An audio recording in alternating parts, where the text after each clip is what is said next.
it goes back, and so, Okay, it's 12 But I o'clock, did, thank Thursday, you. November 12th, so we will call the special school board, or the canvassing meeting to order. We'll begin with roll call. Charles Black-Lowndes, Here. Reed Campbell, Here. Tom Haglund, Here. Sue Kern, Here. Ruth Nelson. Here. Bob Nystrom, Here. all present. Thank you. Please join me in the Pledge of Allegiance. I pledge allegiance to the flag of the United States of America and to the republic for which it stands, one nation, under God, indivisible, with liberty and justice for all. Welcome, everyone, and welcome Jana and Kevin. Thanks for joining us. And of course, we are continuing with our COVID-19 virtual meetings of school board. We'll begin with a resolution canvassing of the votes from our recent election. And Superintendent Larson, is there any comments that you wanted to? the only thing is that, in your packet in the agenda, the candidates were not listed. The first candidate should be candidate S, the second one should be candidate T, and the third one should be identified as candidate U. And those are the three that it would pertain to as far as the resolution. So I think we can stop there with the letters. So it'd be S, T, U in that order. And so this is a common practice after an election, that the board has to approve the canvassing of that election and that the votes are tallied correctly. And that's what we will be asking the Board of Education to do today. Okay, is there a motion to approve? I'll move the approval of the resolution electing candidates I'll second. S, T, and U. Oh, I'll second. Okay, we have a motion by Director Nelson, second by Director Black-Lowndes for acceptance of the election results. And this is the resolution, so we'll have a roll call vote. Reed Campbell, Yes. Tom Haglund, Yes? Sue Kern, Yes. Ruth Nelson, Yes. Bob Nystrom, Yes. Yes. Charles Black-Lowndes, Yes. all in favor. Okay, thank you. Congratulations to the 3 board members elected. I will entertain a motion to adjourn now our canvassing meeting. So moved. Second. Motion by Director Campbell, second by Director Nystrom for adjournment of our canvassing meeting. All in favor, say aye. Aye. Opposed, same sign. We are adjourned. I will now call the special school board meeting to order, and we'll begin with approval of the agenda as presented. There are no changes to the agenda. So moved.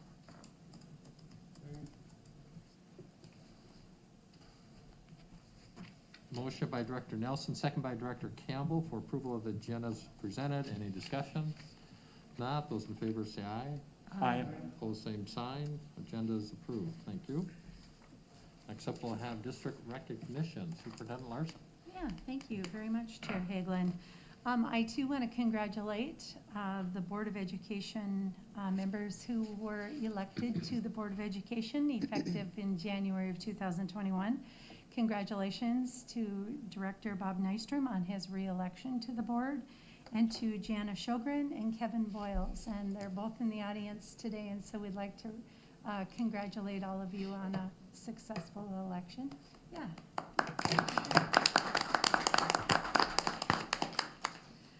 I also would like to take this time to thank Director Campbell and Director Kern for just an outstanding job on the Board of Education. And we've got a couple meetings yet where we can celebrate your dedicated service to the school district. But I would like to take this time to thank you as well. I also want to give a huge thank you to all of the ISD 181 staff, teachers, paraprofessionals, food service, building and grounds, clerical, transportation administrators, who have worked diligently and extremely hard to make all of our learning models work so smoothly.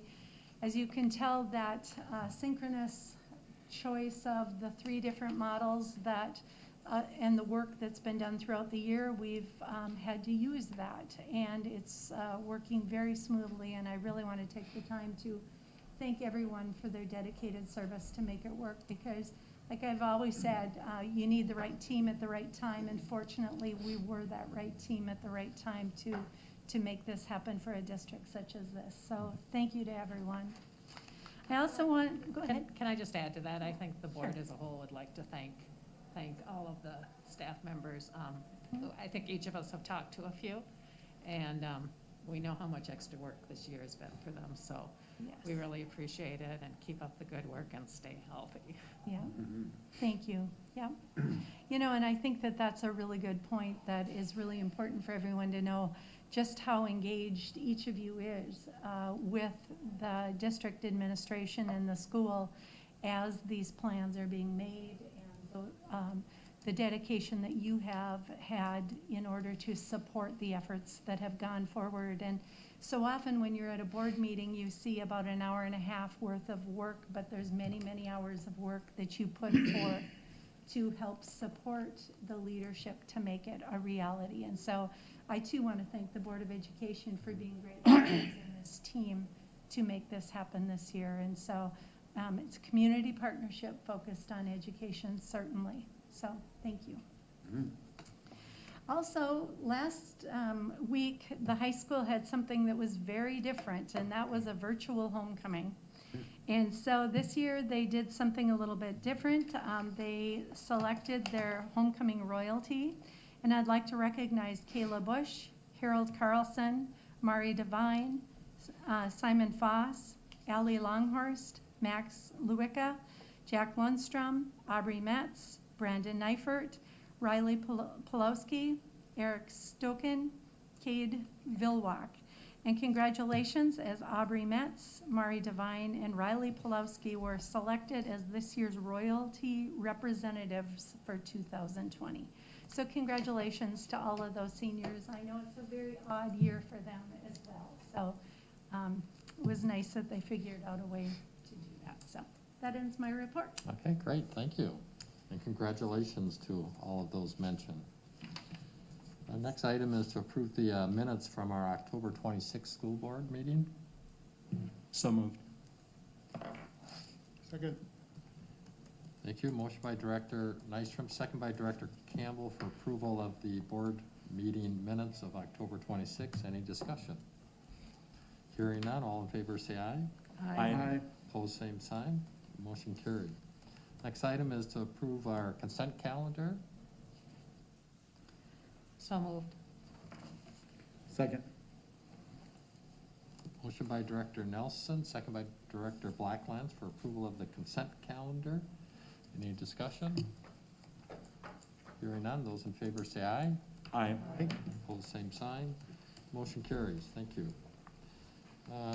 Okay, we will have a presentation and a COVID update from our COVID first response team. Great. Sounds so official these days now. Oh, really? Today we're going to, as you know, this past week, once again, we've had a lot of communication that has been going out to all of you, to the staff, and to the public of the Brainerd Public School District. And today, we are going to bring forth some of the data pieces, again, just to keep everybody abreast on why some of the decisions were made to move the early learning all the way through grade 4 into distance learning as well. And so we want to make sure that with the media here and such, that we're able to get all of this information out to everyone so that everyone has this information. And so today there's a number of people from the team that are going to talk, but some of the data points that we're going to be addressing during our presentation is what's happening to the Crow Wing County numbers. And it's kind of interesting because this morning we finalized those numbers, and when we thought we had the presentation ready to go, today's numbers came in again, and I did put a copy of those numbers at your table. But we will talk about those during the presentation as to what the Crow Wing case numbers look like at this time. We're also going to talk about the number of students and staff in quarantine and the number of students and staff that are positive for COVID-19. Again, we're going to address staffing needs and program updates that have changed since the last time we reported on October 26th. And we're going to talk a little bit today about, with our students in distance learning, what are some of the expectations and what does it look like? How is it a little bit different than what we did this spring? What did we learn from this spring? And so what are we doing differently to make sure that we're providing the best education that we can in a model that we know is far from ideal? But we're going to do our best at it. And then what does it look like moving forward? So at this time, we're going to start going through some of those data pieces, and I know that Heidi has the first screen. I do. I just covered that. There you go. Director Hagelin, members of the board, here we are. I like that COVID response team. I feel like that's a good You have to title get for us. jackets now. I know. So it reflects well the sleep deprivation we're feeling. So this is a data graph that we've been putting together since the time we've been meeting, and here's what's becoming very alarming. As you can see, when we met on October 26th, we really were projecting to have our county case numbers in those 50s, which we've seen that come to fruition. Again, from the Safe Learning Plan in Minnesota, when we hit that point of 50, it recommends that we stay in, or we move to distance learning for all students. We did not. We held on. We stayed into our hybrid model, much like we did with the high school. We held on as long as we could. That was our intent when we started with those models. However, seeing the numbers posted today, 91.14, significantly alarming, which is why we've made a switch to the learning model. And the data that's fresh off the presses that Lane was referring to when we put this together at about 10:30, 11 o'clock this morning, they were projecting next week's numbers being around 130, and they're coming in closer to 153. So we've seen a huge significant spike in positive cases within our system as well as throughout the community. And what's interesting about Crow Wing County, we are not a place of large manufacturing or plants like that, so this is widespread community transmission that's occurring. That's why it's impacting every angle and facet of our community at this time. Our student cases, just to give you an update there, I gotta keep up on both. Since our last board meeting, this is also reflective of why you can see the spike from the previous. We have 20 more students who've tested positive and 32 staff who've tested positive since October 26th. So we were seeing those numbers in the single digits. Now we're starting to see those numbers in the double digits. We're seeing them across all ages. We had pretty much been immune in early childhood and elementary. We're now seeing positive cases in our early childhood students, in our elementary students, and through all buildings throughout our district. So that widespread has been felt in many, many angles. Andy's going to talk about the numbers and switch. It's very awkward to scoot up my chair like that, so I apologize for the visual.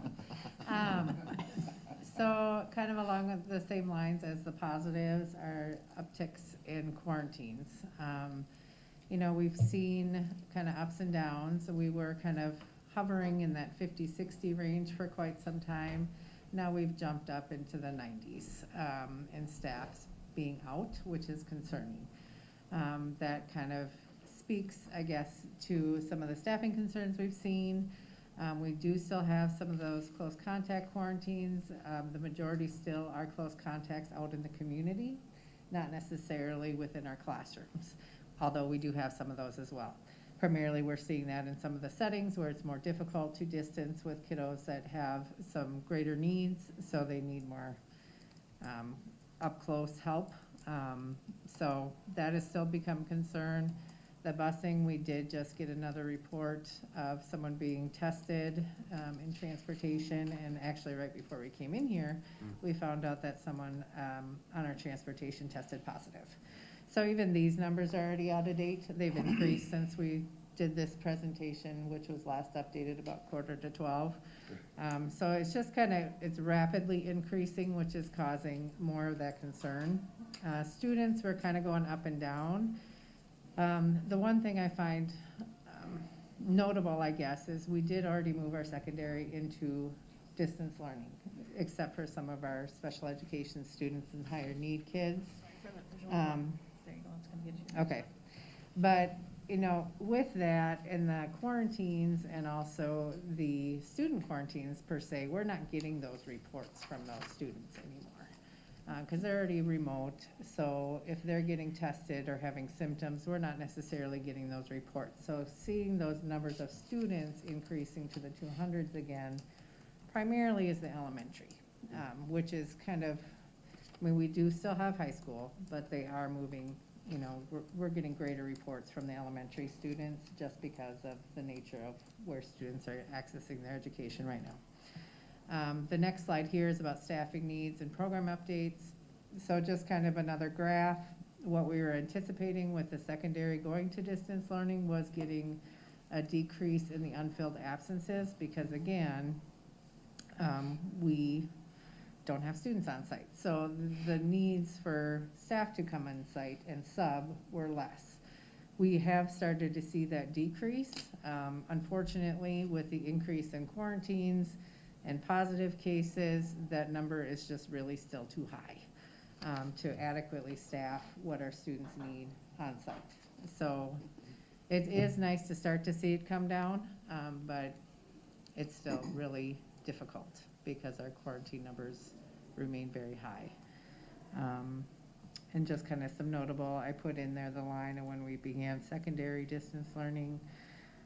We are also continuing on some long-term sub positions to help support the distance learning so those teams don't feel so overwhelmed as they've been feeling recently, and just making sure we're connecting with all of our kids, those that aren't engaging, that we're really reaching out to them as much as can to keep them on task with us. We have also reached out to daily subs to see if there's interest level in learning Google Classroom and providing a training so we can have some support for just regular absences. I mean, outside of COVID, there's still gonna be times when teachers, paras, everybody needs to be out to live their life. So we wanna make sure we have some trained individuals that can maybe swoop in and pick up so people feel like they can step away from their job for a day or two. So that's kind of where we're at right now with those pieces. And Angie Hamilton, I'm not sure if you're on, but do you have anything else to add as in regard to staff and student information? I'm here. Can you guys hear me? Yes. Yes, we can.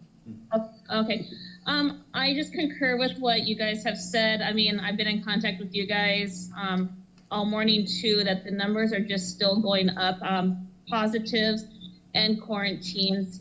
This data that we just presented is still outdated from what we talked about at 10:30, 11 o'clock this morning with the increase of positives and quarantines. Can I ask a question? Sure. How severe are the cases? How similar are they? Severe. Severe. It varies dramatically.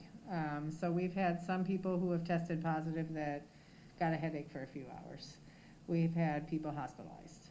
We've had people taken by ambulance due to some of their symptoms. And then everything in between. We've had people in bed for a week. I had a cough for a couple of days. It feels like a cold.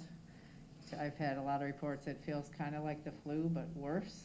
And I wouldn't wish it on anybody kind of a scenario.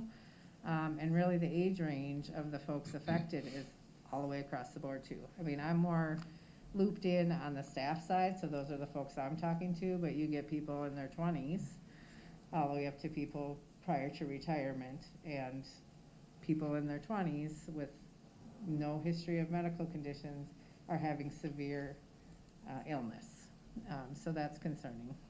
And I don't know if you can speak to the student side, Angie? If I can speak, yep, we've had all the way down from our early childhood on up to the high school.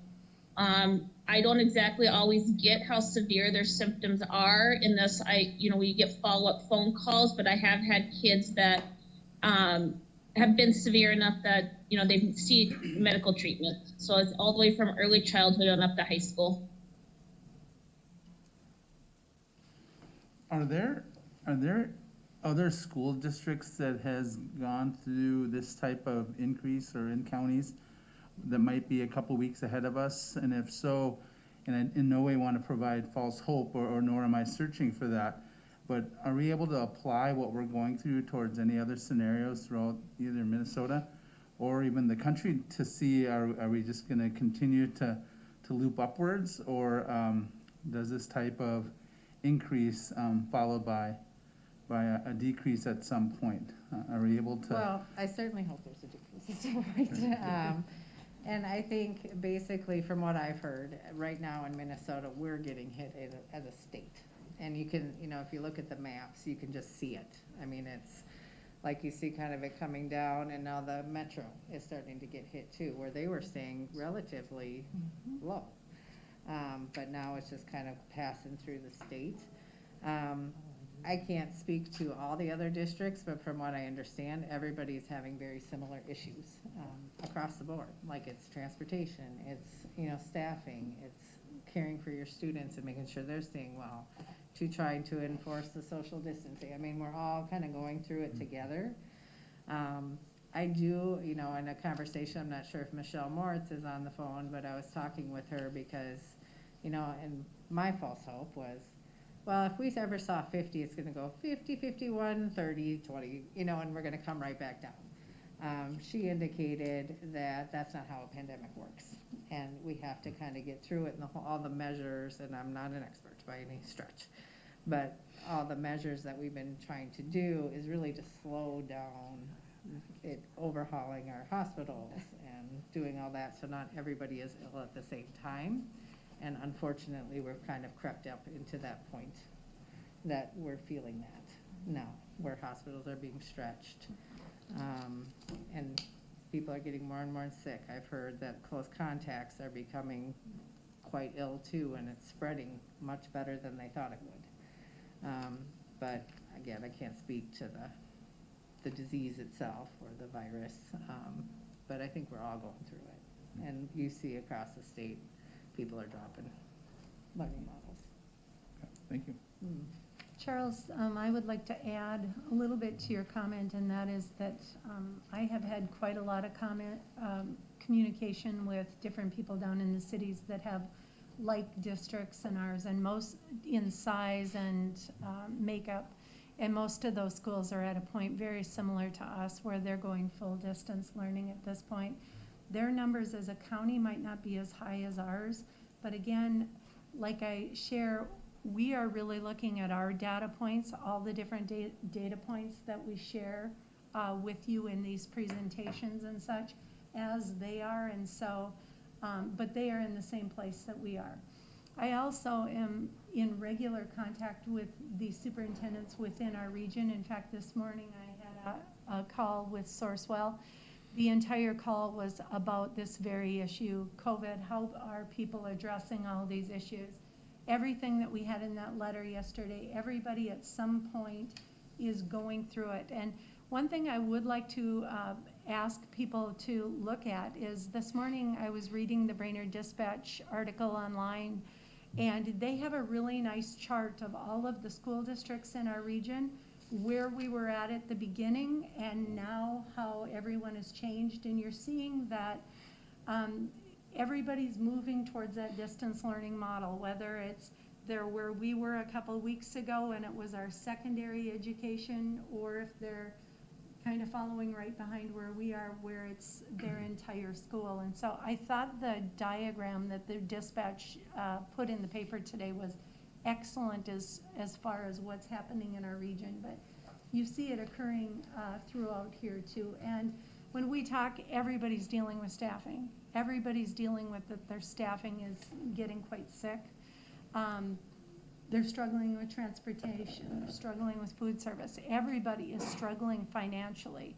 Enrollment, we are down 149 children right now. People aren't filling out their free and reduced forms anymore, which we're diligently working on right now, because that means $1.8 million less next year if we don't get those forms filled in and such. And just everything that this is impacting us financially, and the concerns, and every superintendent I know is at the same place, that we are within a range, but everybody is worried sick about what's going to happen with districts right now. So that is a very legitimate question, and again, you know, we just want this over, you know.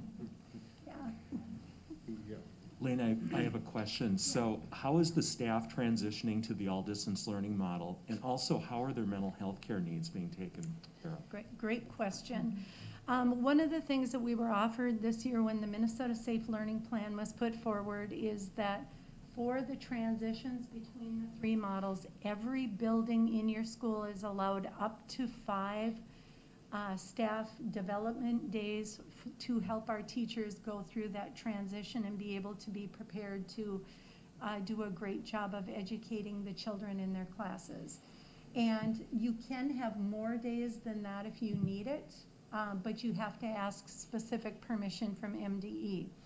At this time, our high school has used 3 of those 5 days, 1 day before we had the reset, and 2 days when we went into distance learning 2 weeks ago. Now we are allowing professional development for our early learning teachers all the way through grade 4 for 2 days as well. And so all of our elementaries now will have used 2 of those 5 days that school districts are allotted.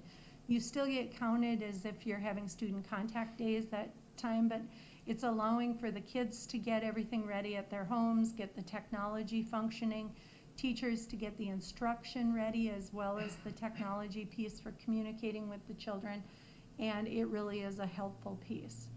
The mental health piece is a whole nother situation, and we have many resources here within the district that we're providing to staff and to students and to families, but is it enough?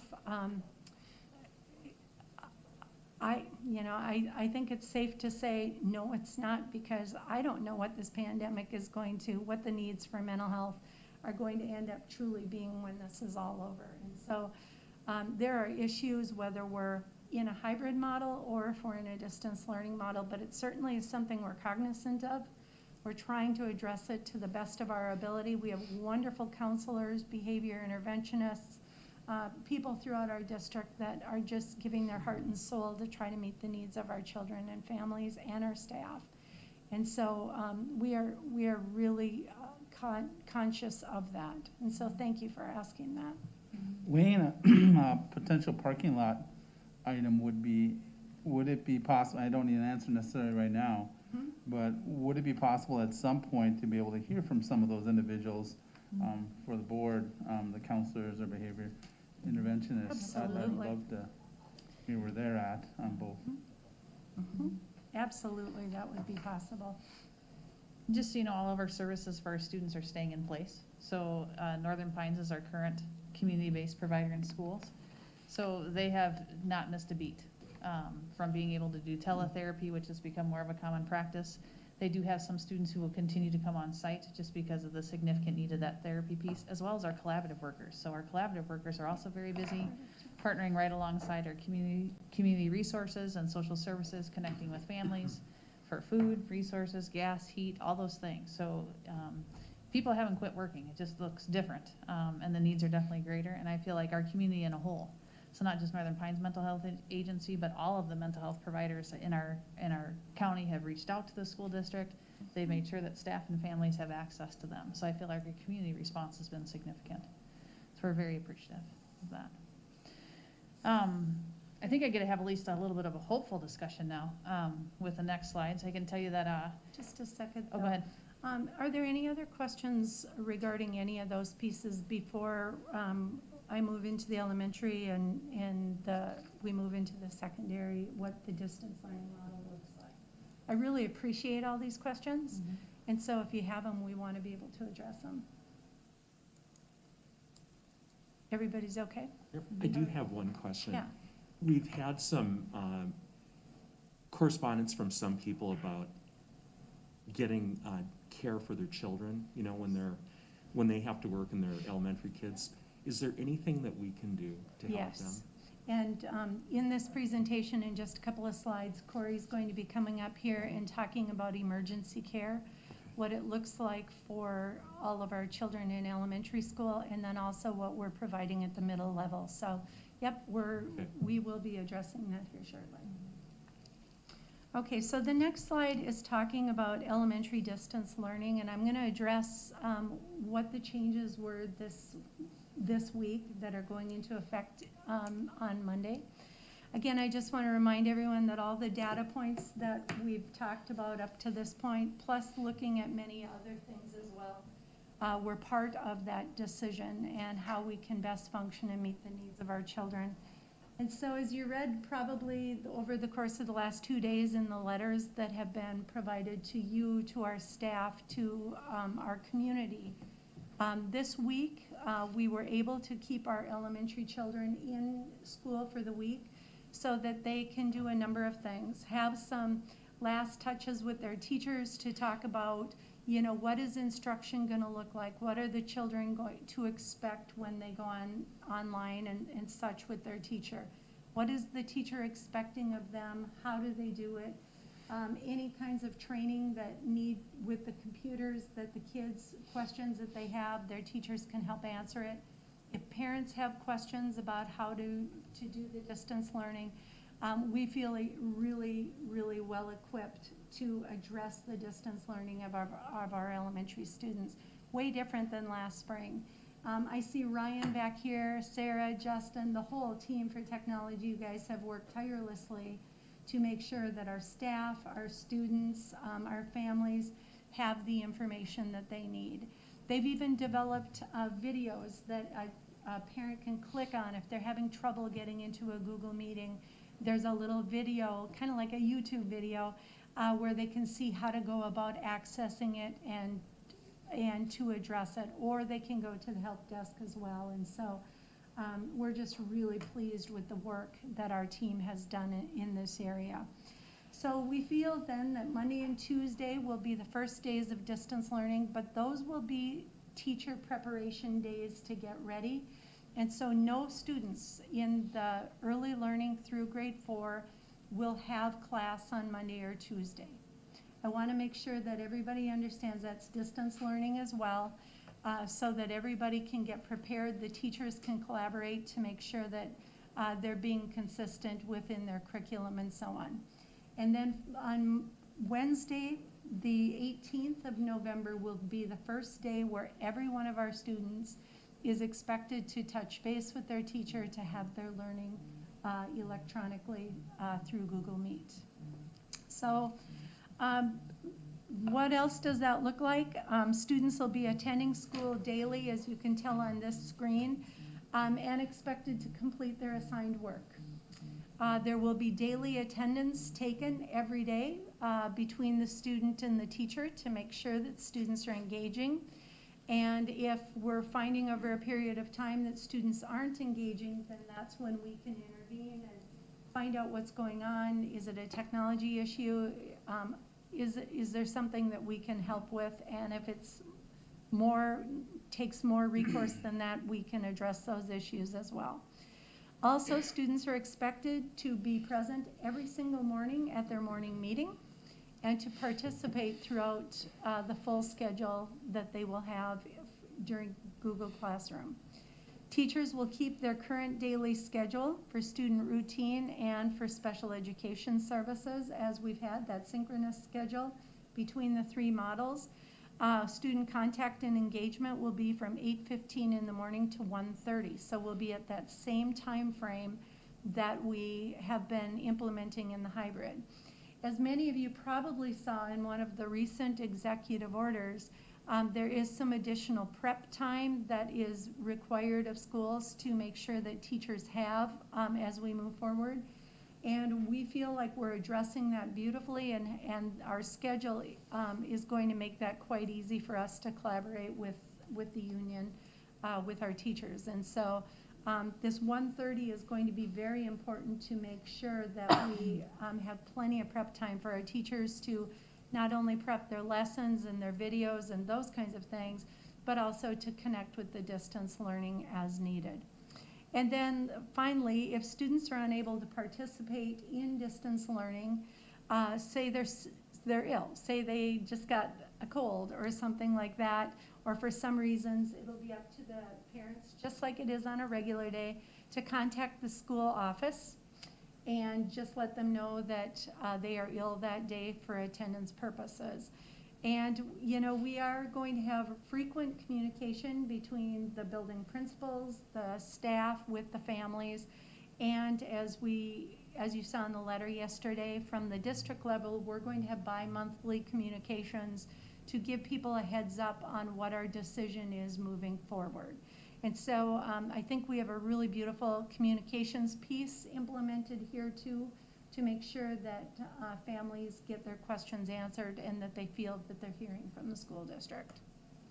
So are there any questions about the newest change to the elementary? I know I sent you a big doctoral dissertation again yesterday, but there's so many aspects that we want to make sure that people have answers to. Okay, Heidi, do you want to take the secondary, what some of the updates are? Secondary, over the so 2 we've been in distance learning with secondary for, when do we say, November 5th? We felt like it was like months ago. But it's only been a short time. Yeah. One of the things that we did require, all of our teachers, and we did move the 5th grade into that 5 through 12, at the beginning of each hour. So they're still running that synchronous schedule, but at the beginning of each hour, that teacher is reaching out live. And sometimes it's a full period of instruction, sometimes it's a conversation, they're moving into their work. So we had a few teachers nervous about that, but it's been very exciting to watch. John Anderson kind of took data those first couple days. We had 96% of our kids. 96% of the kids. And so, you know, when it comes to teachers, we knew that 75% of our kids chose to be in person, which is one of the reasons we said we're gonna go live. And it's showing to have that connection and that response from our students. We want to keep that engagement high, and it was nice to see that happening. They're still following their normal daily class schedule. Daily attendance is being taken just like it's been happening in the other courses. And again, if they're sick, they're going to call into the office. But they've been able to keep up with all those things. The one thing we did have that's changed too, we had our special education students, our real high need special education students, or special education students that were coming 4 to 5 days a week.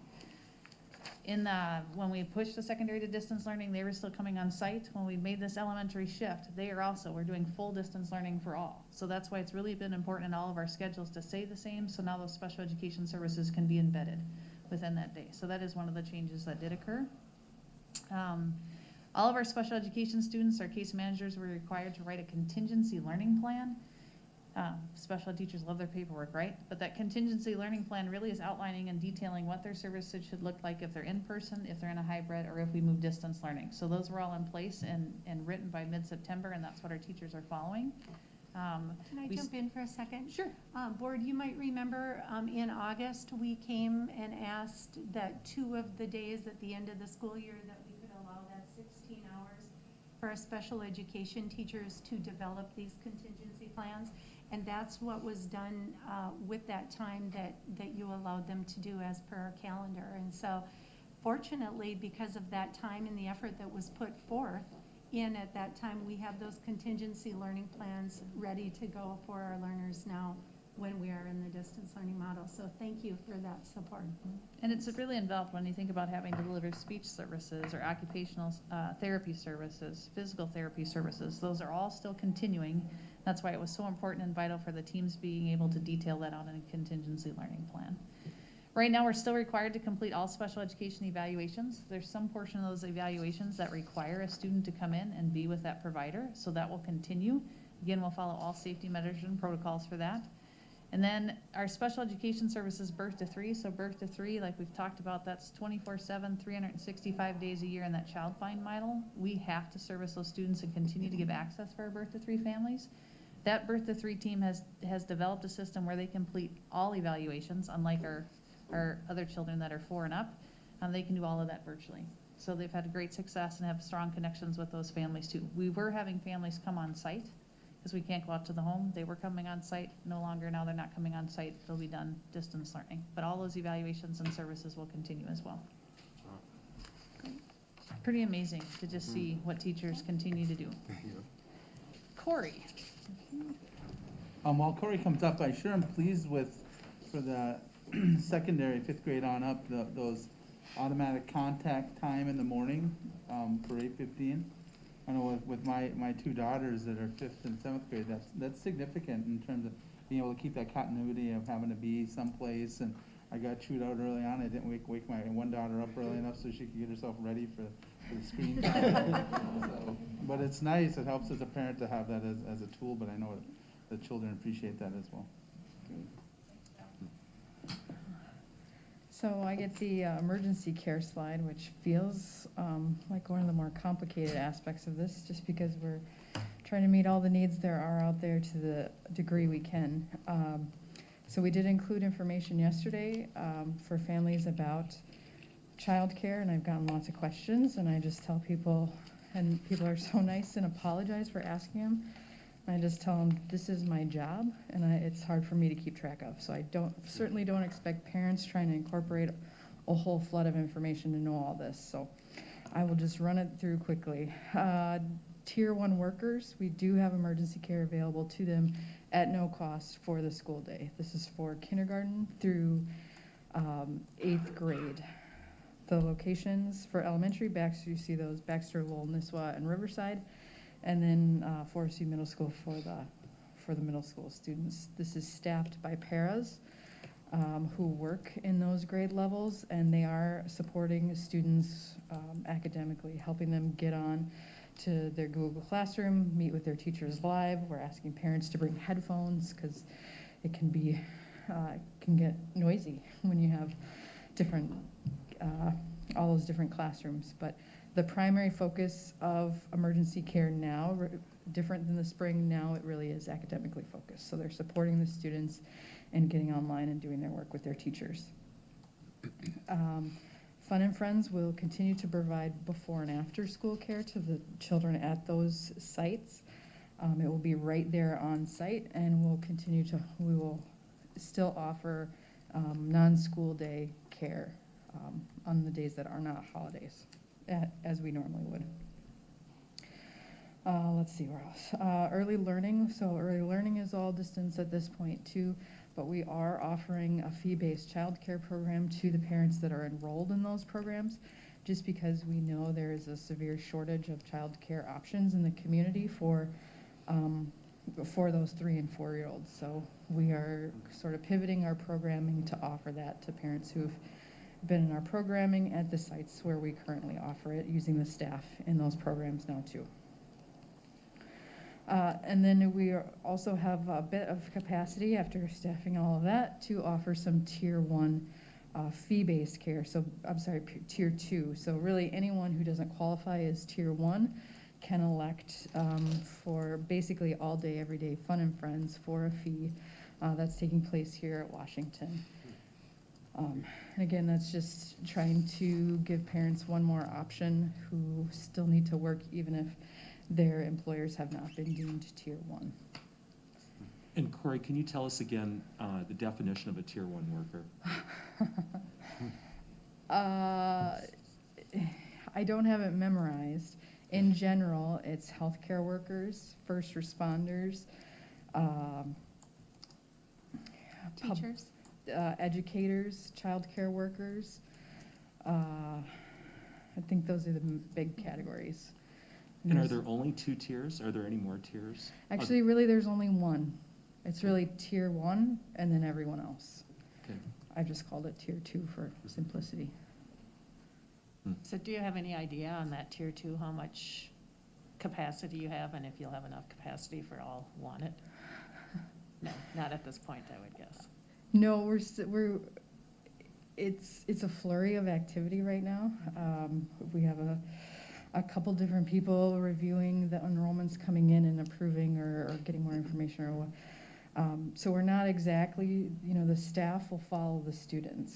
So I expect to have at least 20 K-8 spots for tier 2, which is not a lot, but hopefully it's something. We will continue to work with partners like the YMCA, who are also able to offer that kind of care too. And over time, would there be a chance if it was needed to increase our capacity in that? It all depends on staffing. Okay. And just like adding more tier two fee-based at like a Baxter or Nisswa or something like that?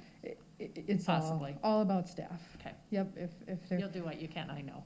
Yes. What we're running into is it's tricky to have a high school student, for instance, here with those students because they need to be online with their teachers too. So we're kind of juggling, but Yeah. we're making it work. And I don't think it's the worst thing in the world for little kids to see their big kids getting online and doing their schoolwork too. Do you know what the fee will be for that service? $35 a day, which is the current rate for Fun and Friends all-day programs. And I should say the before and after care Fun and Friends will remain at the same price, which I am nervous to quote because I can't exactly remember it. It's not your highest priority. Well, no. Great. Any other questions that you have of Corey with childcare? Able to get your questions answered? Great. Okay. I sure appreciate that, though, that option, and I know it doesn't cover everyone. This whole going full distance learning for the primary grades, the grade schools, is having such, and I know I'm stating the obvious here, but such a profound impact on young families. For Catherine and I, we have one child that's in that age group, and that appears at times overwhelming in preparation for that. And Catherine and I have positions that are fairly flexible, so my heart definitely goes out, and I appreciate this type of effort, Corey, but also want the community to know that it hasn't fallen on deaf ears. I definitely understand the levity of what this means to those families. Yeah, you bring up a good point, which is that we did learn from our experiences, just like with distance learning. Our experiences last spring really informed our planning process now so that we're more responsive to what families and students need, even in this childcare. So you do see much more of an emphasis on supporting academic needs. For one thing, we weren't able to do that in the spring, but we also learned in the spring that was a really high priority. So yeah, this whole plan really has been shaped by what we all lived through in the spring and learned from. So Great, thank you. thank That's a good point. So Corey, families that are sort of overwhelmed with the process of trying to find childcare, what would you recommend to them? Should they contact someone at the school where their child is, or someone here at Wesby? Me, just, Oh, okay. yep, send them to me. I'll farm them out where they need to be if I can't answer the question myself. Okay. Yep.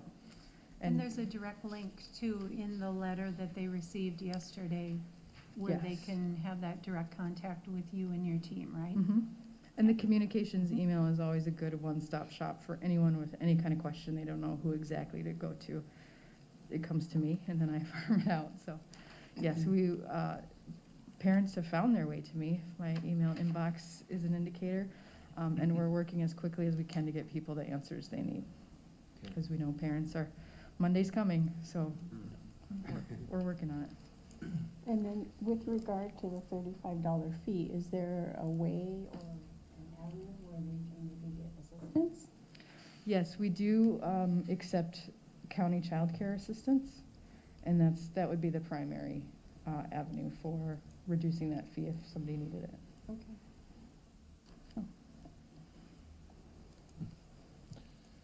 Great. Okay, any other questions for Corey? Thanks, Corey.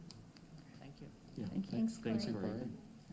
Corey. We're close to the last slide as far as looking ahead, but I'm going to add one other piece that was in the letter yesterday, just to make sure that everybody is comfortable with what the direction of the district was. As you can guess, we've been inundated with questions about athletics and activities.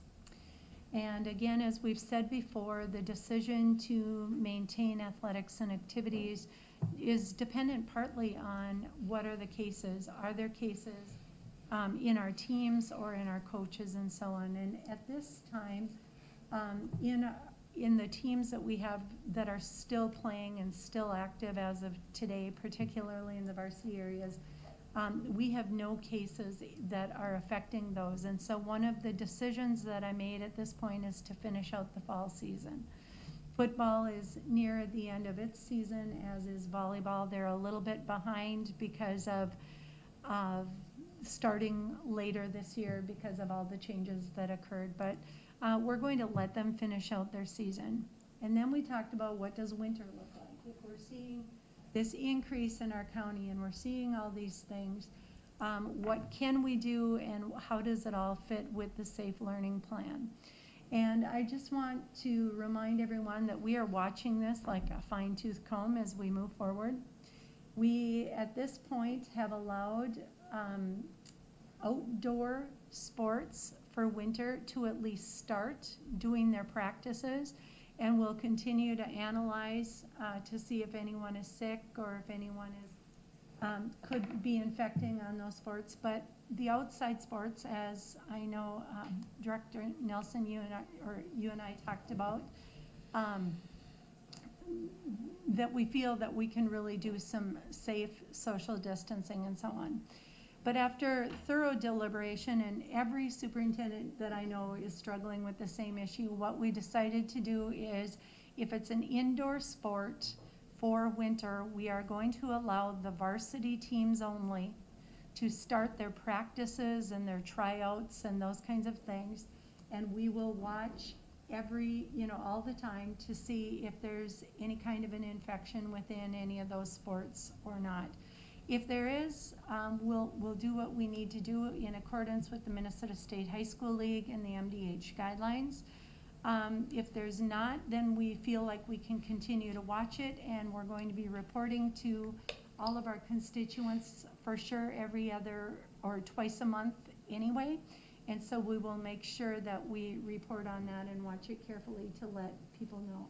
We've had a lot of people say, and we've talked about this before, that they would like for the mental health that we've addressed, that if it was possible at all to allow some of these practices, as long as they're following the guidelines and have their protocols in writing, that to at least try, and we're gonna try.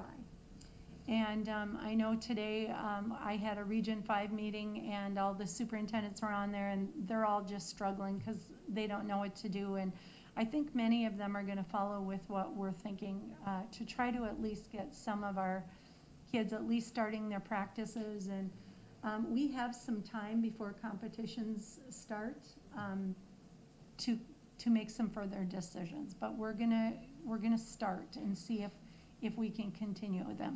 If we can't, if the numbers get too bad, if something happens, we'll figure that out accordingly. But we're gonna try.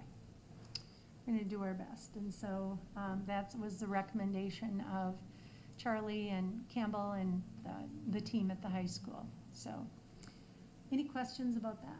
Yeah, I'm just amazed that there haven't been any issues with the fall sport teams, yeah, that's great that they must be following all the protocol and keeping it safe, yeah. Yep, we had one issue, and that was addressed according, like I said, to the Minnesota State High School League and the MDH guidelines. And Angie Hamilton, Angie Bennett, everyone is really good about being on top of it. Great support from the high school as well, and so we will keep you posted on that. So, looking ahead, I just want to remind everyone that district officials, we meet regularly, pretty much every hour, to keep updated on what's going on. And we just are really, really pleased with the district leadership, our teachers, our paraprofessional unit, our cooks, food service, building and grounds. Everyone just has come to the table and just worked as partners in this process, and we're going to continue to have those communications. We also meet every Wednesday with MDH and MDE as long as they can. Today, I know I was supposed to be on a meeting with them, and they weren't able to touch base because they are inundated at the state level as well. But they are really good about responding to emails and such if we have them. Also, Crow Wing County and Region 5, we meet with that team every Wednesday. Regional superintendents are meeting weekly. We are also meeting with the county every week, just our district officials, to talk about Brainerd Public Schools alone. And so you know that there's a lot of behind the scenes work going on and a lot of heart and soul that goes into the decisions as we move forward. Also, I want everyone to know that it's been really hard to keep up with the Brainerd Safe Learning Plan because the executive orders keep changing things and so on. And what we've decided is the letters that are being sent out to staff, to the community, that you've seen the last couple of weeks. We're going to attach them to the appendix of the Brainerd Safe Learning Plan as updates, and then that will be our update, so that you can see where we were and how things changed chronologically with time. And we're just feeling like we're having such effective communication that we think that there's no sense reinventing the wheel. Let's just attach those documents so people have easy access if they have any questions for them. We also are going to promise the community bi-monthly updates at minimum, as we're in the distance learning model and what that looks like and what the projections are and some of the data that we're looking at. And again, I just want to thank everyone for being partners in this process, and together we're going to all continue to implement the MDH guidelines as best we can, so that we can return to that hybrid model just as quickly as we can, so the numbers are low and it's safe for our students and our staff and our community to return. And so that is our goal right now, and but we're going to keep everybody safe in the process. And so that ends our report for today, and if you have any further questions, we'd be happy to address them. I mean, I was wondering on, say this goes for a month or more, that it's all online, what's the transportation cost? Are we still bound by that, or? That's going to be very interesting. We actually have a meeting on Tuesday to talk about the transportation, and there was some verbiage in the last executive order that I've been working with MASA, the Minnesota Association of School Administrators, it's the superintendent group, as to what exactly the language means. And I have had our legal counsel working on it right now to see what our requirements are and so on. And anyway, we are going to meet on Tuesday.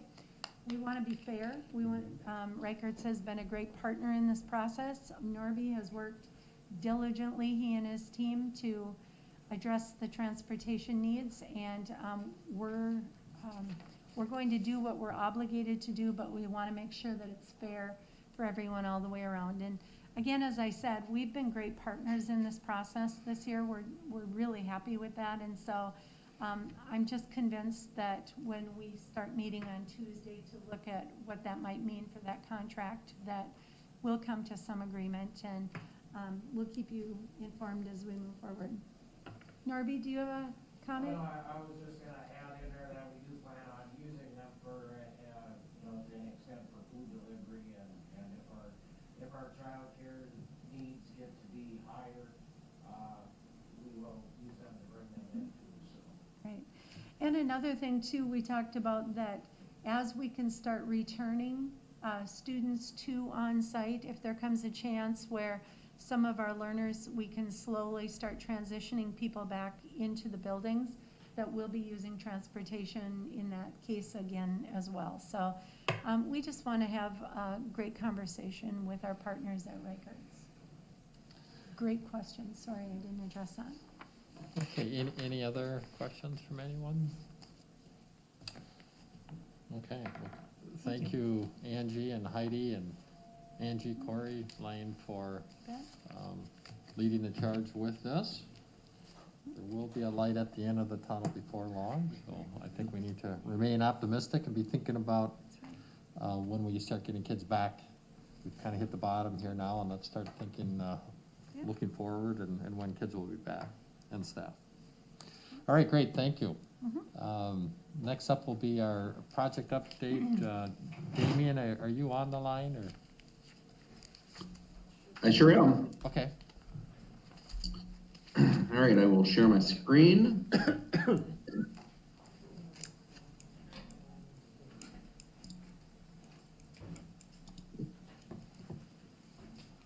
Let me know if you can see my screen. Yep. Okay, great. Well, here we go. So for our bond improvements update, November 12th, 2020.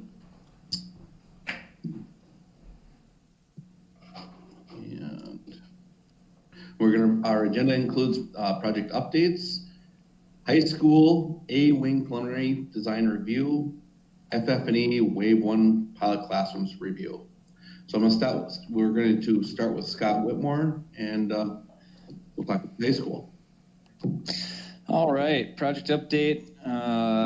Things are going pretty well there. Area 2, our Performing Arts Center lobby, we've got concrete pours going on pretty much every day between the auditorium or the pool.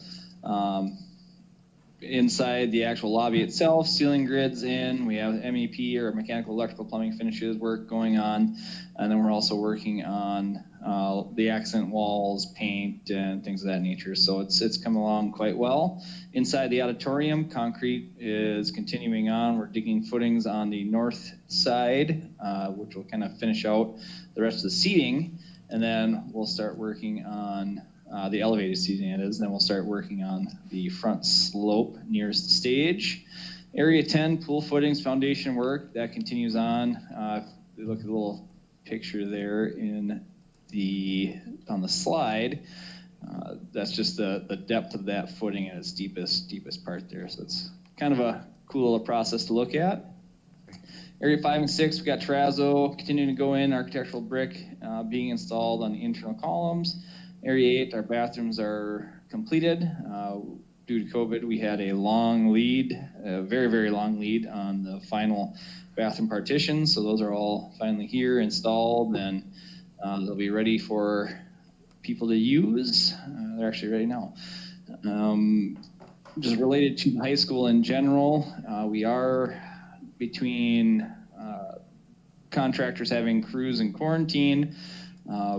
We're sitting at about 12 people not on site that would typically be on site. We're trying to make up work where we can with the reduced crew sizes and make sure work's continuing to go on. But it's just a issue that we're running into is getting the crew power there, just due to the surge in COVID in the area. Any questions on that aspect of it? Hearing none, I'm going to turn it over to Lindsay with Witset to go over the A-Wing preliminary design. Thank you, Scott. Hello, everyone.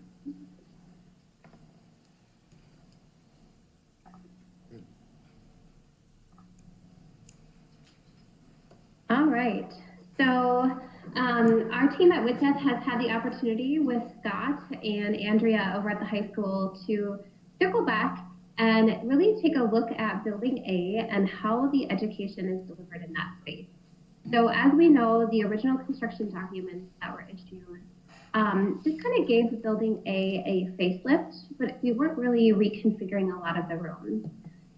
We then started having the conversation about right-sizing those classrooms, which means taking all the classrooms and making them the same size. So essentially taking 5 classrooms, making them 4, and just making sure we've got enough room in each one of those classroom spaces.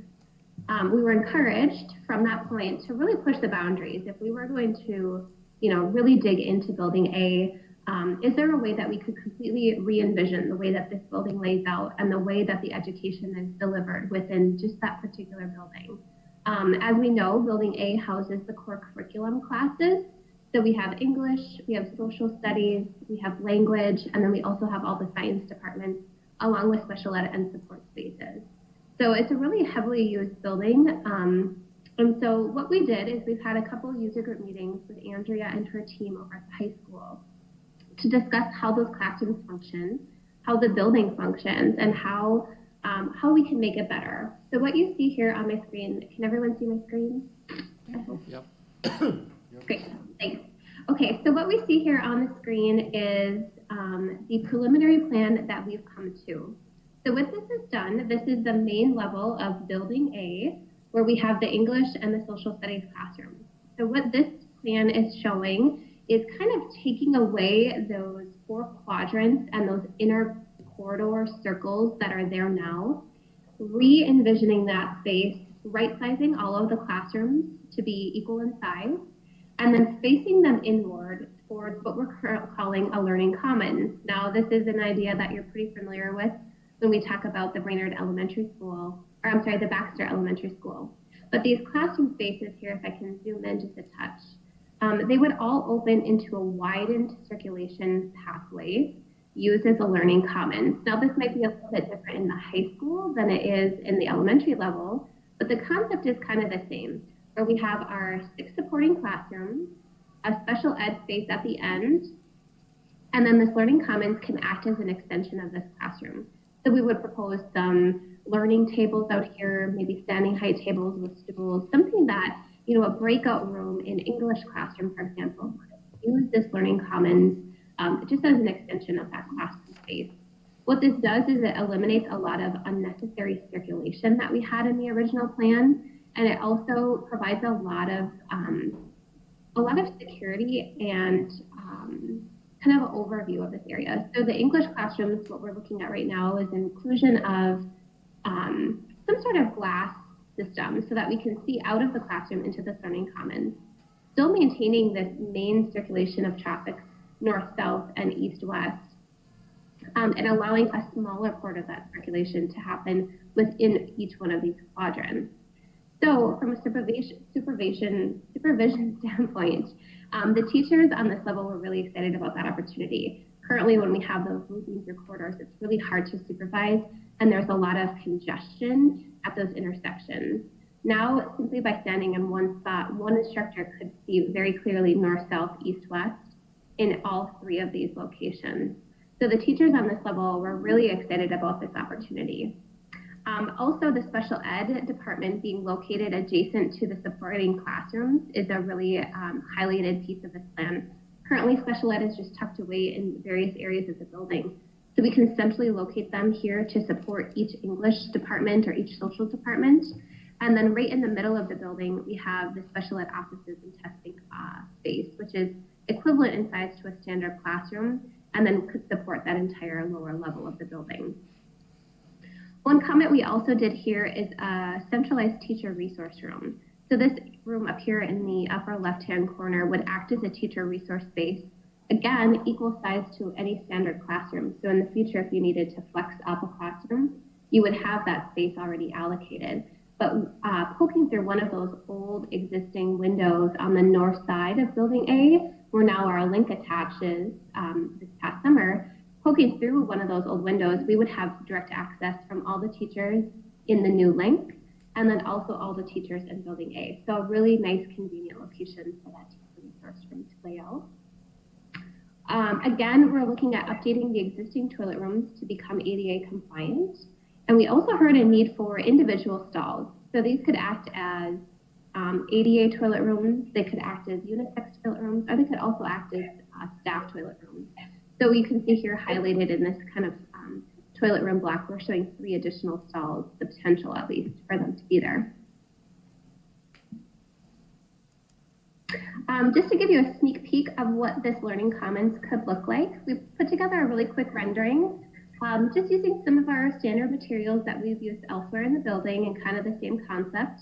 We've got the entrance alcoves into our classroom, a special ed support space at the end, higher windows maybe for some additional privacy in those spaces, and then maybe some window graphics on those classroom windows so that you can't necessarily see very clearly what's going on to those classrooms, but you have a view so you can see that the space is being occupied, or you could keep an eye on whatever's happening out here in the learning commons. Out here in the main circulation, so again, this is like that main north, south, east, west, this is where we would locate all of the lockers. So we would try to keep all of the lockers out of this learning commons and provide support space for students to learn, such as this.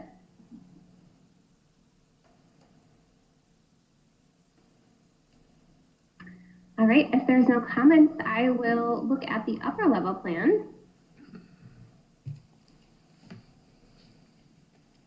So this is the Building A, this is the second level plan. So this is where we currently find all of the science classrooms. So after meeting with the science classrooms, we have kind of proposed the same concept of a learning commons to them. Their team pushed back on us pretty hard, and they said, science is just different than a core curriculum class. And so we were very respectful of that wish. And so we basically took the same square footage and the same shape, basically everything the same that they have now, and we used that as kind of our starting point to re-envision how the upper level wants to lay out. And so the plan you see here in front of you is taking, again, that same exact square footage that each of those science rooms has today, and we've turned it 90 degrees on the axis. And we've been able to line those all the way up along the west side of the building. So we have our 3 chemistry rooms and our 4 biology rooms. In the middle here, what I'm calling this is the science concourse. So it's a little bit more narrow than a learning commons would be, but it still has a widened approach to these circulation paths. And it really gives an opportunity for, again, a few touchdown spaces. If you remember, in the middle of building A, this is all open to the skylight above. So by removing a lot of these walls, we can flood this whole open middle level of the building with natural daylight and allow this science concourse to be a really innovative space. The 9th grade science rooms, again, I love this kind of cookie cutter approach to a classroom size. So they're the same size and layout as a standard chemistry or biology room, just maybe with a little bit different equipment. Again, if the science rooms were ever to change in the future with curriculum, these rooms would be the exact same square footage as all the other science rooms. We've positioned physics right here in the middle. Hopefully with some additional glass, the physics room could become a really highlighted focal point of the main level. We're always building really great models and doing really great activities. So I think of this as almost the science makerspace of the upper level. And then up here in the northeastern quadrant, we have the language rooms. So this, again, is a really highlighted piece to this layout. We were able to configure all 4 language classrooms together with the supporting special ed space and a learning commons right here in the middle. So that laid out very well. Everything you see highlighted in purple is kind of unidentified at this point, but we're calling them support spaces, whether it's an IT, electrical, or custodial room, chemistry storage perhaps, academic resources, teacher resources. We'll continue to fill in some of these empty purple spaces, but overall you can see that there's a lot of square footage we can play with by eliminating a lot of those unnecessary circulation paths. So we also put together a quick rendering of what this area could look like. So I'm standing right at the middle of the upper level of building A. On the left-hand side of the screen, this would be the science concourse with the entrances into the science classrooms and some transom windows above to share natural daylight. And then out here, centered around the core of the building and the skylight, we would incorporate, again, some touchdown learning spaces. So students with a laptop, for example, could come out here and distance learn in between classes. I think this is a really innovative, unique way of re-envisioning that upper level.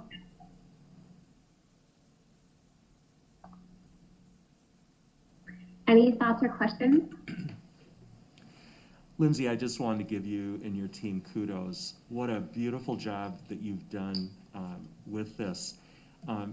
You know, this building is 55 years old, and a lot of people in the community still call it the new high school, but this is truly the new high school. And it looks so nice. The community should be really proud of this building and what you guys have done, so thank you. Thank you. Any other questions or comments for Lindsay? What is that little square in the middle? Is that where you can look down or no? Yes, that's the open space that you can concurrently look down to the middle of the lower level.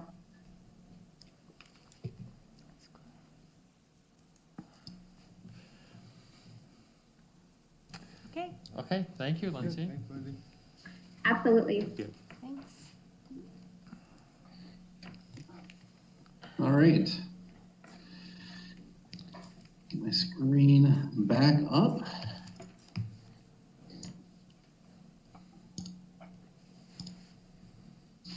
And we'll continue.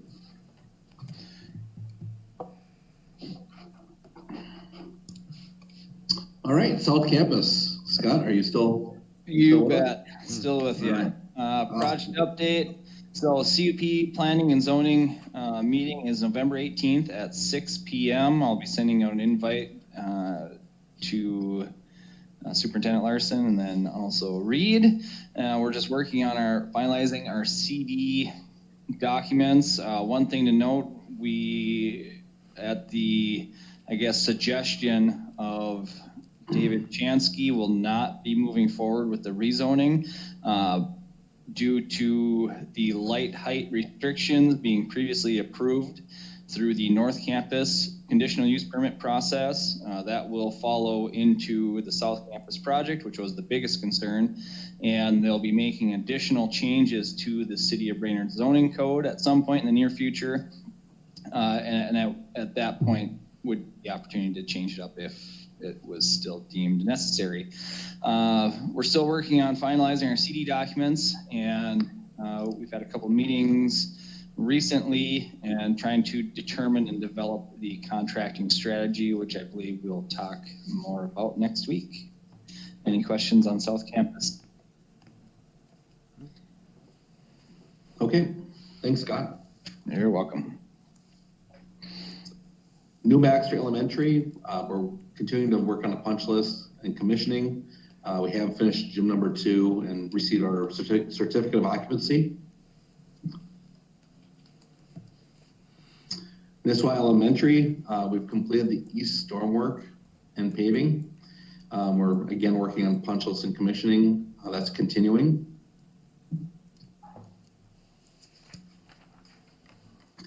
Warrior Early Learning Center, we're working on interior framing, just wrapping that up. We're also working on wrapping up the rough-ins.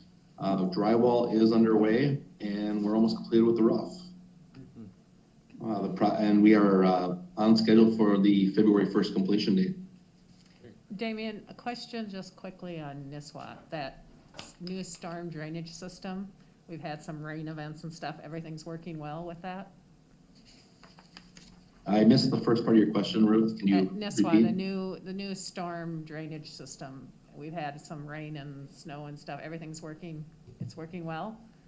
No problems? I haven't heard any negative comments. Okay.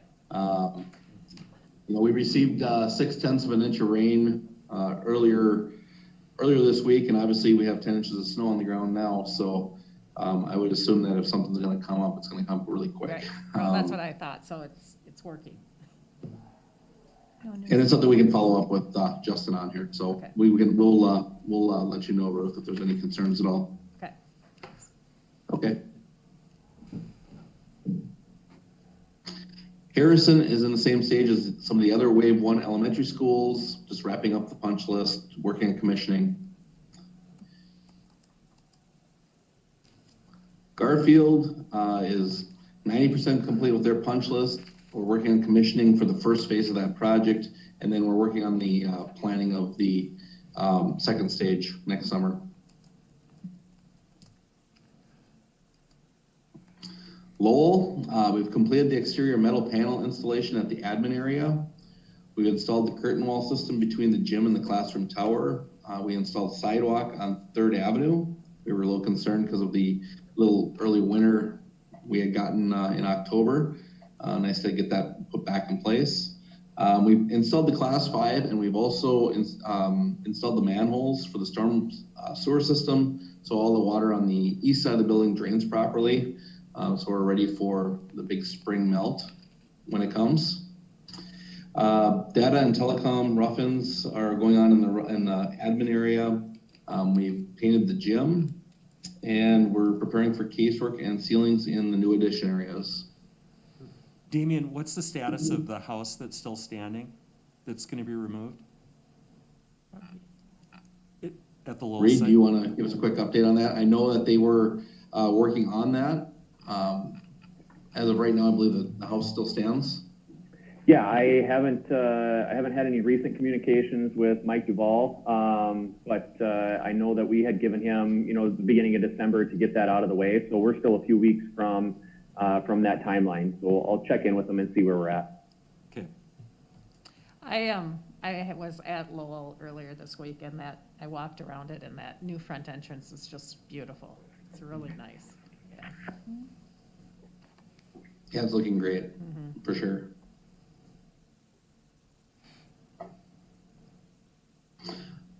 Riverside Elementary, we received temporary certificate of occupancy for the AST classroom and the gym for the use of storing, for storage uses. Finalizing the punch list for those areas, and then we're planning our work for 2021, including finalizing the kitchen layout. We've made a couple tweaks to accommodate some needs identified by food service, and also some building and grounds concerns as well. So working through some of those changes.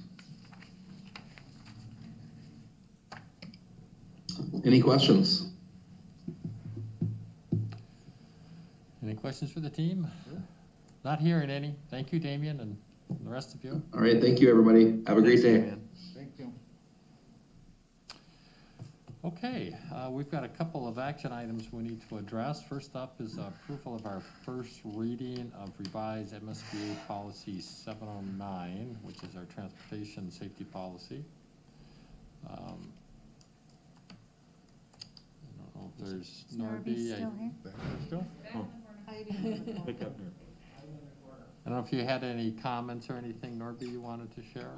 No, other than just kind of what was explained there was, it's something that we basically just. Come to the found- mic. That we just had found here, recently, that evidently was overlooked for a few years, and it more than likely, best we could figure out is that it got reverted back in 2017-ish to the like original template that the MSBA puts out, so. But they have been using this form for, ever since I've been here, and history back, they figure possibly about maybe 10, 15 years or so that they've been using this, and so it just needs to get back into our handbook is what it comes down to. I just have a question on the, and it probably is what's been happening, but does it work for the bus driver to be the communication with the parent? Some yes, and maybe some not so much. Yeah. I mean, they try to use some discernment there, which who calls parents and different things, because there's all different kinds of characters, and you know, some just don't blend too good together. So we always suggest that they run it through our office, but there are some that do make some contacts here and Okay, there. because it seems like it should be more like principal of Yeah, a student, yep. to me, than a bus driver. Well, sometimes, but And- sometimes if something happens on the bus too, when the principal isn't there and wasn't there to witness it, or, you know, doesn't have access to it. The other thing is sometimes it's nice to keep the discipline of a bus separate of school, because if you have trouble on the bus in the morning, you don't want it to ruin your whole school day because you're in trouble in school too. So I think they work Yeah. well together, but I think it. Okay. I was just kind of Yeah. surprised at that, but our bus drivers do have training. Yep. They have training, and that's probably part of their training. Yep, and like I said, some they'll recommend not to call, or they'll Okay. take over and do the phone call, depend upon, you know, the situation and the severity of it, if it's pretty minor, or, you know, if it's more severe, it elevates, and you get into these second and third offenses, and, you know, usually that'll come through the office Okay. and things Okay. like that. And it's always followed up on with the superintendent or case manager or whatever. Okay, that makes sense. Thank you. I so move approval of the first reading of MSBA Policy 709, Student Transportation Safety Policy. Second? All right, thank you. We have a motion by Director Campbell, second by Director Kern for approval of policy 709. Any further discussion? Hearing none, those in favor say aye. Aye. Opposed, same sign. Motion carried. Thank you. Thank you, Norby. Last action item is if we want to nominate a current school board or a school board member to serve a 1-year, a 4-year term representing Subregion 3 on the Sourcewell Board of Directors. Right, I know this had come up a year ago, and Director Blacklance was real interested in running for the Sourcewell Board. Now a full 4-year term is up for our region, and if the Board of Education would like to have a representative from Brainerd on the Sourcewell Board, you can decide today if you'd like to nominate someone to run for that seat, and if successful, then we would have representation on that board from the Brainerd Public Schools. I would make a motion that we nominate Director Blacklands for this 4-year term if he so chooses to accept. Yeah. thank you. Second? Okay, great, thank you. Motion by Director Nystrom, second by Director Campbell to nominate Director Charles Blacklands for this term. And I think I heard a yes. Charles, you're willing to accept the nomination? Yes.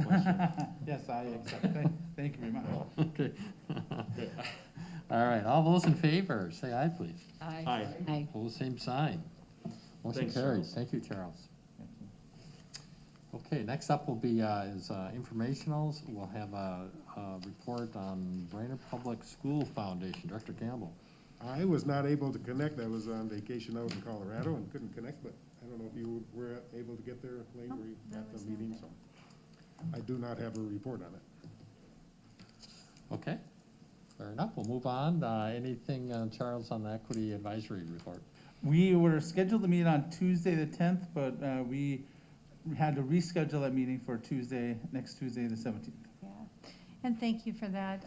That was the day where everything changed as far as the elementary, and so all of our teachers and our principals and our administrative team were up to our ears trying to make sure that we had the communications ready for the community, and so we really appreciate the team being willing to move it back 1 week. And so at the next board meeting, we'll have you report if that works. Sounds good. Thank you.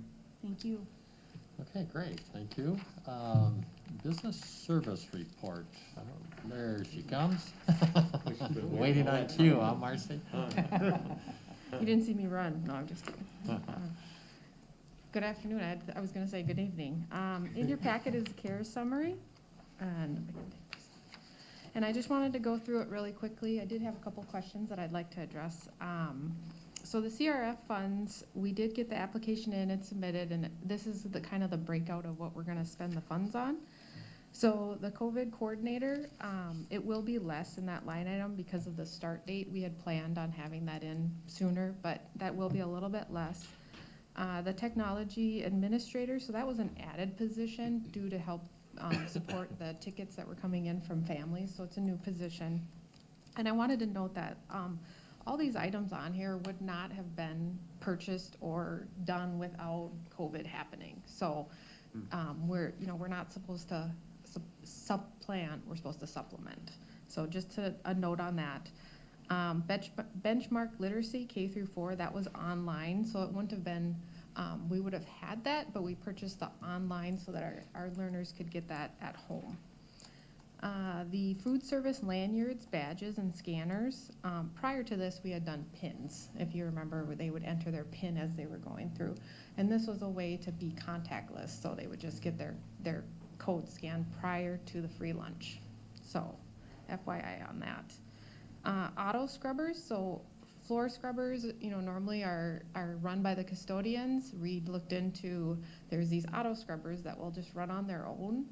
He's trying to create more efficiencies so that the custodians can be then cleaning elsewhere. It's pretty neat, pretty neat. You can ask Reed more about those. Cleaning supplies, so, normally we do have cleaning supplies, but we wouldn't have wipes in classrooms and those kind of items, so it is above and beyond what is normally supplied. And then the thumbprint tables, bins, that was actually something that we just discussed this last week. We were talking about group tables. We had piloted a lot of classrooms this year with our equipment, and some of those tables are meant for 4 children, but you're not able to separate them. And with COVID, we need to be able to separate these kids. So these thumbprint tables, Lindsay probably would be able to speak to it more so than me, but you're able to put them together and then also have them separate. So we did add that in this, and then there is bins as well, that just to try to keep some of the kids' stuff separate. Professional development, so prior to school starting, we had to have a lot of planning done. So it's not something that we normally would have had to do, but we were planning for the hybrid model, and hence why there's some additional time there.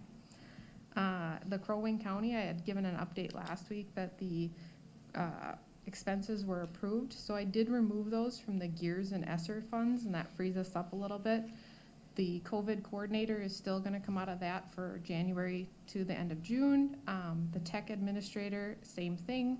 Long-term subs, depending on what happens, you know, we may have some costs there. I can't fill that in until we get closer to the date, unfortunately. And then the hotspots, I actually need to get, update that number just with the T-Mobile that Sarah got. Maybe less, nothing, we'll see. So, that is CARES in a very quick nutshell. Is there any questions on that? Okay. And then the audit, I just got a response back from Mary. She's thinking the board presentation will be on the 28th of December. We're still getting them Of some what? things of December. We don't have a board meeting on the 28th of December. Oh, she picked that out of so the 14th is out and then the 30th is out. So she must just pick 2 weeks Yeah, after, but we just have the one meeting in Yes. December. yeah. So I'll have to work with her on that. And then, they never came on site, actually. That was a change for us this year. It was all, submitting online and, it was very different. So we will give you an update, I guess, when I'll work with her and let you know. The enrollment report is in your packet. We are, as Lane noted earlier, down 149 from the budget. And we are down 11 from the beginning of the school year, which is interesting. It's the same as last year. We were down 11 from this time period as well. And then down at the very bottom, at the last board meeting, we talked about, you know, the homeschool numbers. And you can see our homeschool students total is 290 this year. And in the past, you know, it's 193, 198. So averaging around that 180-ish mark. And they did break out. You know, we had 99 homeschool students this year that were transferred from our school. So when we talk about that 149, being down 149 from budget, it's very interesting because if you add that number plus the number we're down in kindergarten, we would have been very close, unfortunately. Or fortunately, I guess. Is there any questions on that? And then the last thing I wanted to note was, Lane also mentioned the compensatory dollars. So we are really trying to push families to get those applications in. It's very hard because there is free meals right now, but families need to understand that there's some other effects to the district. So when I look at compensatory projections, you know, we are projected to have about a $1.8 million difference in fiscal year 22. So compensatory is always delayed, and so our October 1, 2020 count is actually 21-22 revenue, but it still will hurt us. So I just wanted to kind of put that in everyone's ear that we need to get those applications in, even though meals are free, because we are down 513 in free and then 464 in reduced, and it is really hurting us. And so just so you know, we have until December 1st to get that percentage up to have those communications with families. We're normally around 40% free and reduced in our school district. And this year we're at 30, which is $1.8 million difference to our district.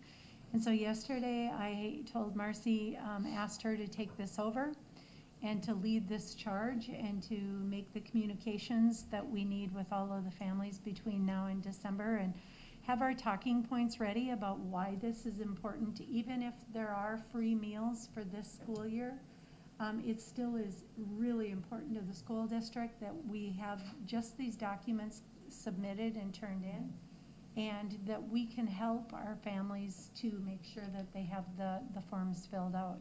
And so this is critical. Like I said, as business manager right now, this is like the #1 urgent thing to get done, and we have until December 1st to get it done. So you might hear a lot over the course of the next 3 weeks about that. We are really trying to help families to understand that it's really important to the school district. First of all, it affects our compensatory aid, but it also affects our ability to apply for grants. And if you are below 40%, usually you can't even apply for grants for a school district. And if we're doing collaborative grants, like within Region 5 or whatever, because we're so large, that it's really important that we're at 40%, because otherwise other schools don't want to partner with us to provide resources for our children and for our classrooms. And so this is just essential right now that we really put this push on, and it just came to my attention yesterday morning, so really nervous about it. So we're gonna really put a push on for 3 weeks and try to help families get these done. Can they do it online? Fill out the form? They can. Okay. Alyssa has not seen a very good turnout of that, but it is an option. Okay, Yep. so we have to make sure they're aware of that. Well, and part of the issue too is that Alyssa is home now because she's having a baby, and so it's up to us to make sure that we cover for her and get this done, so. And it is also tied to our title funding, but Yep.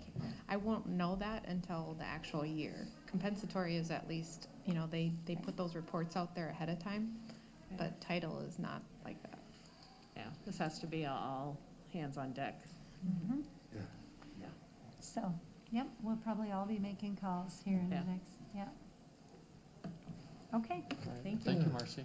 Thank you. Superintendent's report. yeah, mine's real short today. I have pretty much touched on everything that I wanted to. Most of all,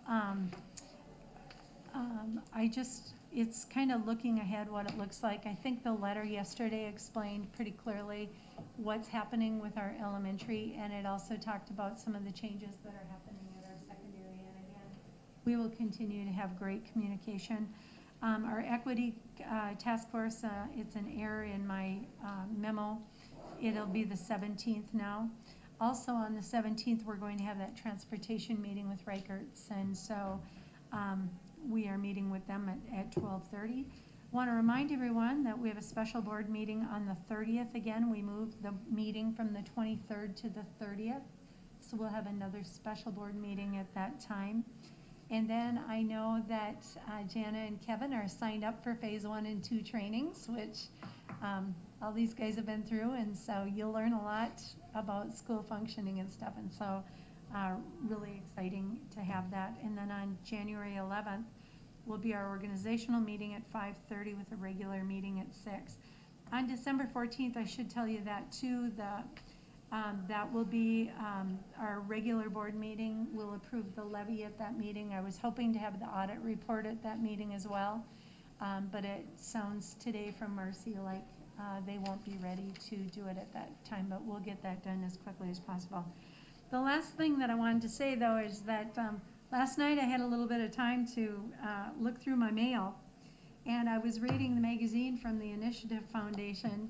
And as I went through this magazine, here's a lovely article featuring our own Charles Blacklance, talking about the equity commitment that the Board of Education made this summer, and how this is hard work that has to be done, but that we're really committed to doing that. And so I was just excited when I saw your picture, and then I got to read the article. And then as I kept going through the document, there was a big article on the Lindor Company, and how President Tom Hagelin, he and his team have modeled the shields so to protect people from the coronavirus, and what that has done for our community. And so it was really fun to read about how you modeled that. You modeled it, the face shield, after the Burger King crown. Is that right? Yep. Is that where you got the idea, really? Yeah. So anyway, but it was really fun. So if anybody wants to look through here, it was really fun to look at some of our local businesses and how the Initiative Foundation has been part of that, and the difference that all of you are making because of the work that's getting done. So I just wanted to end today with that. It's fun to have a happy note. All right, great, thank you. You Tom and I are signing, Autographs? signing after. Funds going to the foundation. Great. Perfect. Oh, Charles. All right, great. As Lane mentioned, there's a number of meetings that are still coming up. Since we won't have a board meeting, our next one not till the 30th, wishing all of you a wonderful Thanksgiving, and spend some quality time with your families. And if there's no other business to come before the board, we'll entertain a motion to adjourn. So moved. Second. All right. All in favor, say aye. Aye. We are adjourned. I do have lunches for everybody, including Jana, Kevin. We got, Who's going on the tour? No, you are?